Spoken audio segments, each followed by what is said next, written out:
नमस्कार मित्रों, मैं आचार्य प्रमोद उपाध्याय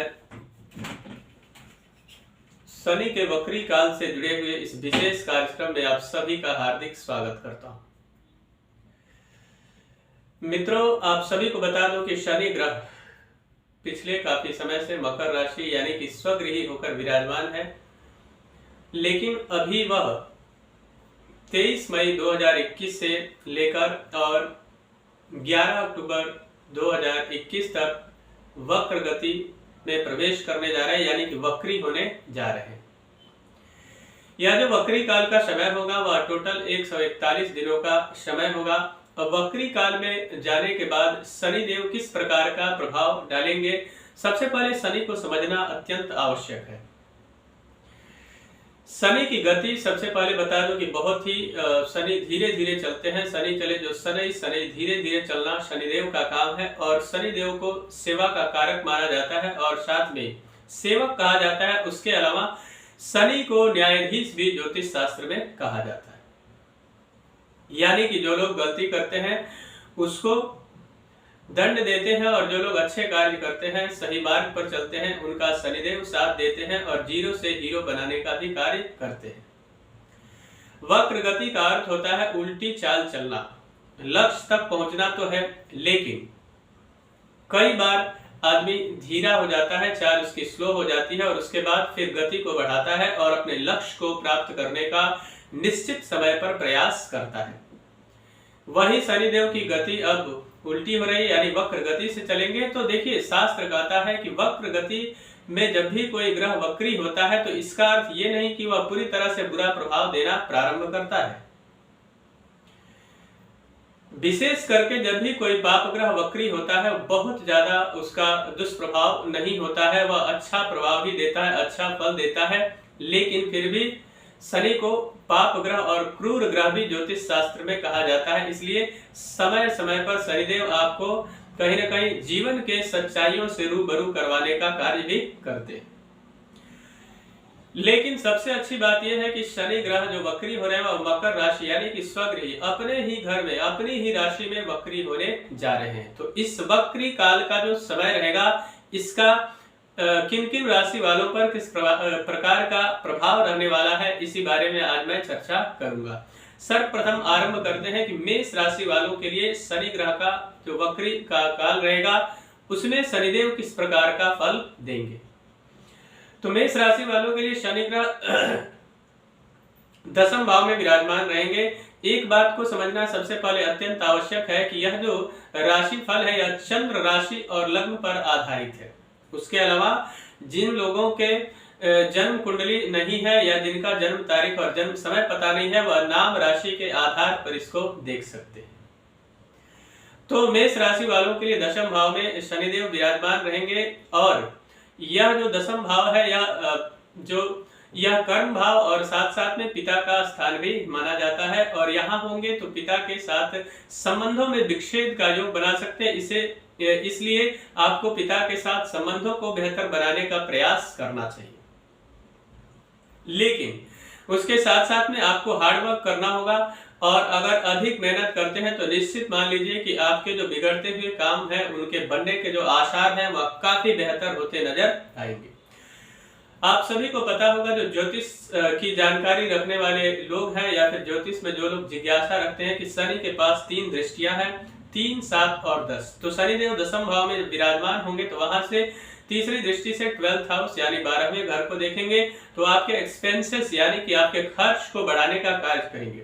आपको भाग दौड़ इस दरमियान बहुत अधिक करना पड़ सकता है, इसलिए आपको भाग्य के भरोसे बिल्कुल भी नहीं बैठना है कि मैं अब जो समय जिस तरीके से कराएगा, शनिदेव बकरी है तो जैसा समय कराएगा उसी आधार पर चलना है। नहीं, आपको बेहतर मेहनत करना और बेहतर मेहनत करेंगे तो आपको कहीं ना कहीं अच्छा रिजल्ट जरूर मिलेगा।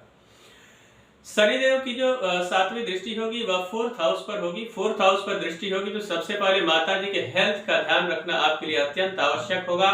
उसके साथ साथ में परिवार के बैलेंस को बनाकर आपको चलना होगा।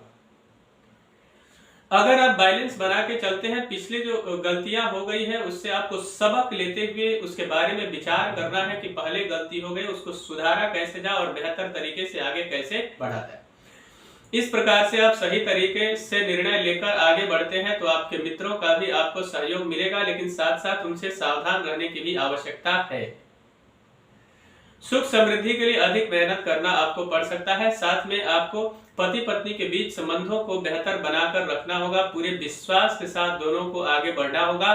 और जब भी आप किसी भी तरीके का बिजनेस व्यापार स्टार्ट करना चाहते हैं इस काल के दौरान, तो आपको यहाँ पे बहुत सोच समझकर नए निवेश करने की आवश्यकता रहेगी। शनिदेव की उपासना करना आपके लिए बहुत ही लाभदायक सिद्ध होगा, इसलिए शनिदेव के मंत्र का आप प्रतिदिन संभव हो तो जप करें, आपके लिए शुभ फल देंगे।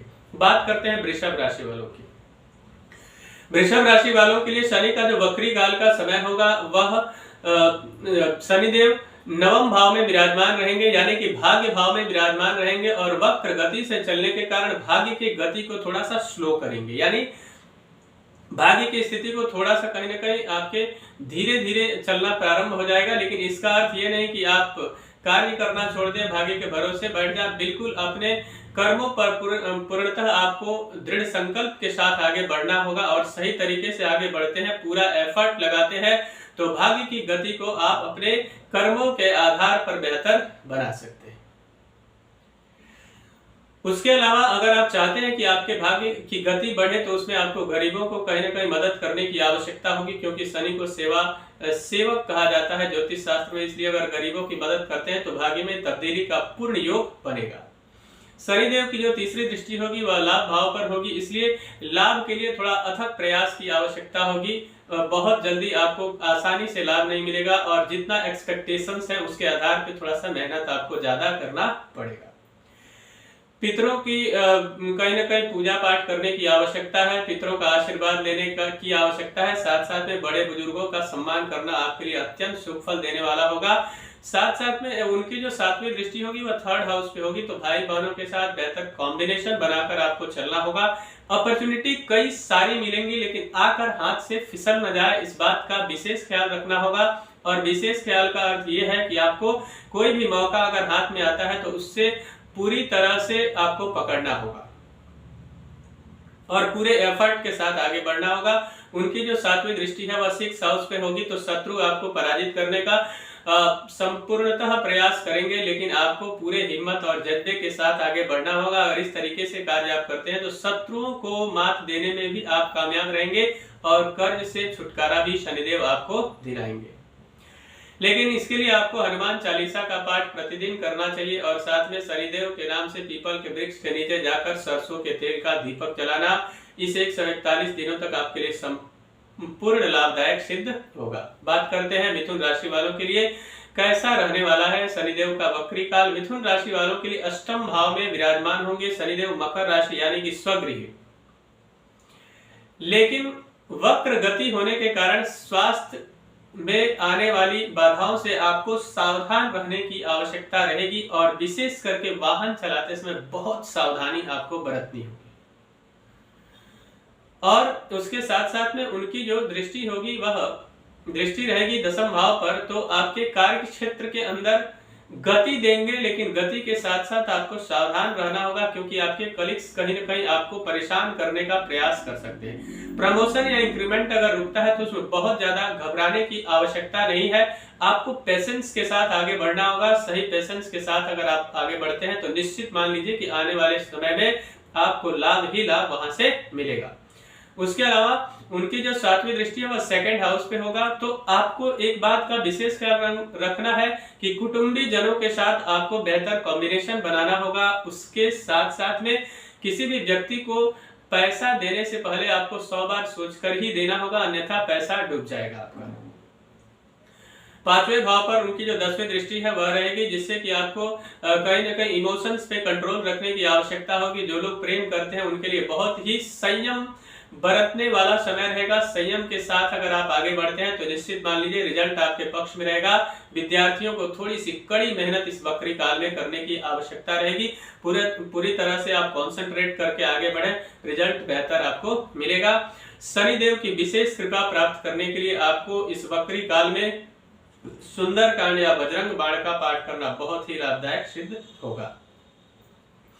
बात करते हैं कर्क राशि वालों के लिए यह प्रभाव किस प्रकार का रहने वाला है। कर्क राशि वालों के लिए शनिदेव 7th हाउस यानी कि सप्तम भाव में विराजमान होंगे। तो यहाँ पे एक बात आपको बता दूं कि 7th हाउस यानी पार्टनरशिप, पति पत्नी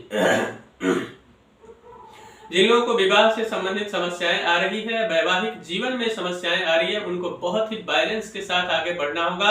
छोटी छोटी बातों को इग्नोर करके चलना होगा या कहीं ना कहीं उनको भुलाकर और साथ में बेहतर प्रेम संबंध स्थापित करके आगे बढ़ना होगा। नहीं तो कई बार शनि अगर वक्र गति से चलते हैं तो सेपरेशन या डाइवोर्स की स्थिति भी पैदा कर देते हैं। जिन लोगों का विवाह नहीं हो रहा है उनको थोड़ा सा सावधानी पूर्वक और बहुत ज्यादा घबराने और हड़बड़ाने की बिल्कुल भी आवश्यकता नहीं। पेशेंस रखेंगे और शनिदेव के शरण में तो निश्चित मान लीजिए कि आपका कार्य होगा। अब उनकी जो दृष्टि है वह भाग्य भाव पर रहेगी और भाग्य भाव पर दृष्टि होगी तो आपके भाग्य को भाग्य में जिस गति को आप चाहते हैं उस गति को शनिदेव कहीं ना कहीं कई बार थोड़ा सा ब्रेक लगाते हैं। तो उससे घबराने की बिल्कुल भी आवश्यकता, निरंतर कंसंट्रेशन के साथ आगे बढ़ना है, पूरी तरह से मेहनत करते रहना है और इस तरह से आपने किया तो आपके भाग्य में तब्दीली आने से कोई रोक नहीं सकता है। साथ साथ में उनकी दृष्टि जो 7वीं होगी 1st हाउस पे होगी तो आपके आत्मविश्वास को कई बार कहीं ना कहीं मिसबैलेंस करने का कार्य करेंगे, लेकिन आपको बिल्कुल भी घबराने की आवश्यकता नहीं। सेल्फ कॉन्फिडेंस रखें। साथ साथ में आपको सोच समझकर निर्णय लेना होगा इस परिस्थिति में, क्योंकि निर्णय लेने में अगर जरा सी भी जल्दबाजी आप करते हैं तो आपका नुकसान होना तय दिखाई दे रहा है। 4th हाउस पर उनकी जो 10वीं दृष्टि है तो वहां पे 4th हाउस पे कंफर्टेबल और लैविश लाइफ देने का कार्य करेंगे। लेकिन किसी भी तरीके के भवन या वाहन को आप अगर किसी भी तरीके के गाड़ी को खरीदना चाहते हैं, फिर घर बनाना चाहते हैं, उसमें बहुत सोच समझकर निवेश करने की आवश्यकता होगी, अन्यथा आप फंस सकते हैं। लेकिन अगर सोच समझकर आपने निवेश किया तो लंबे समय के बाद यह निवेश आपको पूर्ण लाभ प्रदान करेगा। इसलिए आपको ध्यान रखना है कि प्रतिदिन संभव हो तो आप हनुमत सहस्रनाम या बजरंग बाण का पाठ करें। शनिदेव की विशेष कृपा आप पर बरसेगी। बात करते हैं सिंह राशि वालों के लिए शनिदेव का वक्री काल किस प्रकार का प्रभाव देगा। तो 6th हाउस में विराजमान होंगे शनिदेव। तो यहाँ पे एक बात का विशेष ख्याल रखना है कि आपको शत्रुओं से सावधान रहना है और किसी भी तरीके के बड़े कंपटीशन के लिए एक्स्ट्रा एफर्ट की आवश्यकता रहेगी। कर्ज लेने से इस परिस्थिति में बचना चाहिए और यदि आपने लिया है तो वह उसको चुकाने में आप कामयाब होंगे। थोड़ा सा समय अधिक लग सकता है, इसमें बहुत ज्यादा घबराने की बिल्कुल भी आवश्यकता नहीं है। उसके अलावा उनकी दृष्टि जो 3री दृष्टि होगी 8th हाउस पर होगी तो कॉमन सेंस का विशेष ख्याल रखते हुए आगे बढ़ना है। साथ साथ में स्वास्थ्य और आयु से जुड़ी हुई अगर हेल्थ से रिलेटेड किसी भी प्रकार की कोई समस्या है, स्पेशली हड्डियों से जुड़ा हुआ कोई लंबे समय से रोग आपको है, तो अगर आप ध्यान देकर चलते हैं तो उससे भी आपको छुटकारा शनिदेव दिलवाएंगे। उसके अलावा उनकी जो 7वीं दृष्टि है वह 12th हाउस पर होगी तो थोड़ा सा भाग दौड़ आपका हो सकता है। उसके अलावा थोड़ा सा एक्सपेंसेस आपके बढ़ सकते हैं, इसमें भी घबराने की बिल्कुल भी आवश्यकता नहीं। वह जो खर्च होगा आपके सही कार्यों में खर्च होगा। उसके साथ साथ में 3rd हाउस पर दृष्टि होगी तो कई सारे अपॉर्चुनिटी नई आपको मिलेगी, लेकिन उस अपॉर्चुनिटी को लपकने के लिए आपको ध्यान केंद्रित करना अत्यंत आवश्यक होगा। लेकिन उसके अलावा एक बात का विशेष ख्याल रखना होगा कि भाई बहनों के साथ बेहतर संबंध स्थापित करना होगा, नहीं तो फिर अनबन की स्थिति यहाँ पर उत्पन्न हो सकती है। और थोड़ा सा एक्स्ट्रा एफर्ट अगर लगाते हैं तो बिगड़ते हुए कई सारे काम शनिदेव के आशीर्वाद से आपका बनेगा। मित्रों, शनिदेव के शरण में रहना होगा और शनि के मंत्र का जप करना चाहिए। ओम शम शनिश्चराय नमः मंत्र का जप करते हैं, गरीबों की मदद करते हैं तो निश्चित मान लीजिए कि आपके बिगड़ने वाले सारे काम बनेंगे। बात करते हैं कन्या राशि वालों के लिए यह समय किस प्रकार का रहने वाला है। कन्या राशि वालों के लिए शनिदेव 5म भाव में विराजमान होंगे। स्पेशली विद्यार्थियों के लिए यह समय थोड़ा सा ध्यान देने योग्य रहेगा।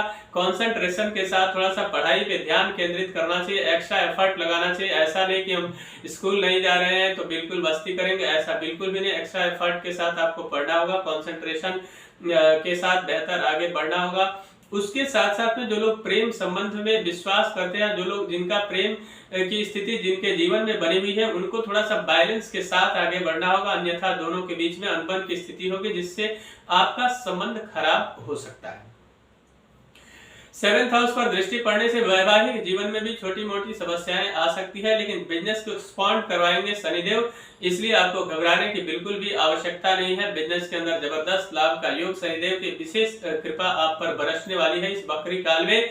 लेकिन वहीं पर 11th हाउस पर पूर्ण दृष्टि पड़ेगी, जिससे कि आप का सोर्स ऑफ इनकम बेहतर रहेगा, लेकिन साथ साथ में कई बार पैसा आते आते बिल्कुल रुक जाएगा, लेकिन इसमें घबराने की बिल्कुल भी आवश्यकता नहीं है। आप पेशेंस के साथ आगे बढ़िए। उसके अलावा 2nd हाउस पर दृष्टि होगी तो आपको वाणी पर नियंत्रण रखते हुए आगे बढ़ने की आवश्यकता होगी, अन्यथा आपकी वाणी से कई लोगों को आहत होगी और जिससे कि आपके कई सारे बनते हुए काम बिगड़ सकते हैं। तो यहाँ पे नेत्रों से रिलेटेड भी आपकी समस्याएं हो सकती है, इसलिए बहुत ध्यान देने योग्य यह समय रहेगा। और इसके साथ साथ पूरे ध्यान केंद्रित करके शनिदेव की विशेष उपासना करें और साथ साथ में हनुमान जी के शरण में रहें।